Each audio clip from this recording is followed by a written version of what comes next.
पंडित जी, शाम ढलने को थी। सभी आगंतुक धीरे धीरे अपने घरों को लौटने लगे थे।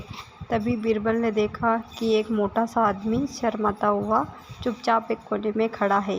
बीरबल उसके निकट आता हुआ बोला, लगता है तुम कुछ कहना चाहते हो। बेहिचक कह डालो जो कहना है। मुझे बताओ तुम्हारी क्या समस्या है।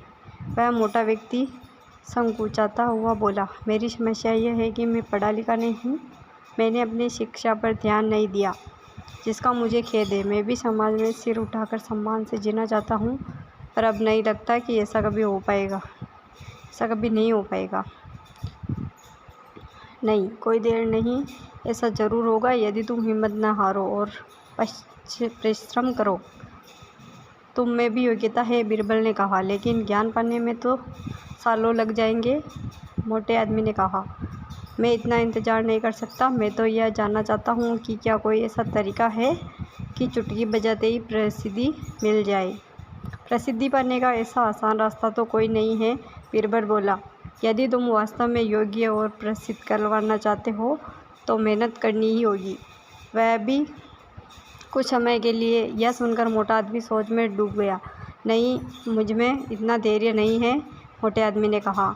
मैं तो तुरंत ही प्रसिद्धि पाकर पंडित जी कहलवाना चाहता हूँ। ठीक है, बीरबल बोला, इसके लिए तो एक ही उपाय है। कल तुम बाजार में जाकर खड़े हो जाना। मेरे भेजे आदमी वहाँ होंगे जो तुम्हें पंडित जी कहकर पुकारेंगे। तो बार बार ज़ोर ज़ोर से ऐसा कहेंगे, इससे दूसरे लोगों को ध्यान इसोट जाएगा। वे भी तुम्हें पंडित जी कहना शुरू कर देंगे। ऐसा होना स्वाभाविक भी है, लेकिन हमारा नाटक तभी सफल होगा जब तुम गुस्सा दिखाते हुए हाथ में लाठी लेकर उनको दौड़ाना होगा। तुम लेकिन सतर्क रहना, गुस्से का सिर्फ दिखावा करना और तुम्हें किसी चोट नहीं पहुंचनी चाहिए। उस समय तो वह मोटा आदमी कुछ समझ नहीं पाया और घर लौट गए। अगली सुबह वह मोटा आदमी बीरबल के कहे अनुसार व्यस्त बाजार में जाकर खड़ा हो गया। तभी बीरबल के भेजे आदमी वहां आ पहुंचे और तेज स्वर में कहने लगे, पंडित जी, पंडित जी, पंडित जी। मोटे आदमी ने यह सुनकर अपनी लाठी उठाई और भाग पड़ा उन आदमियों के पीछे, जैसे सच में ही पिटाई कर देगा। बीरबल के भेजे आदमी वहां से भाग निकले, लेकिन पंडित जी का राग लपना उन्हें नहीं छोड़ा।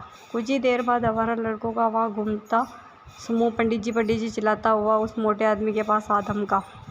बड़ा मज़ेदार दृश्य उपस्थित हो गया था। मोटा आदमी लोगों के पीछे दौड़ रहा था और लोग पंडित जी कहते हुए नाच गाकर चिल्ला रहे थे। अब मोटा आदमी पंडित जी के नाम से प्रसिद्ध हो गए। जब भी लोग उसे देखते तो पंडित जी कहकर ही संबोधित करते थे। अपनी ओर से तो लोग यह कहकर उसका मजा उड़ाते थे कि वह उन पर पत्थर फेंकेगा या लाठी लेकर उनके पीछे दौड़ेगा, लेकिन उन्हें क्या पता कि मोटा तो चाहता ही यही था कि वह प्रसिद्ध होने लगा था। इसी तरह महीनों बीत गए। मोटा आदमी थक चुका।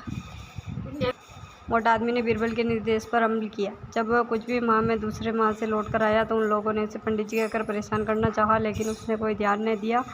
अब वह मोटा आदमी खुश था। लोग उसके असली नाम से जानने लगे थे। वह समझ गया था कि प्रसिद्ध बनने की सरल राह कोई नहीं।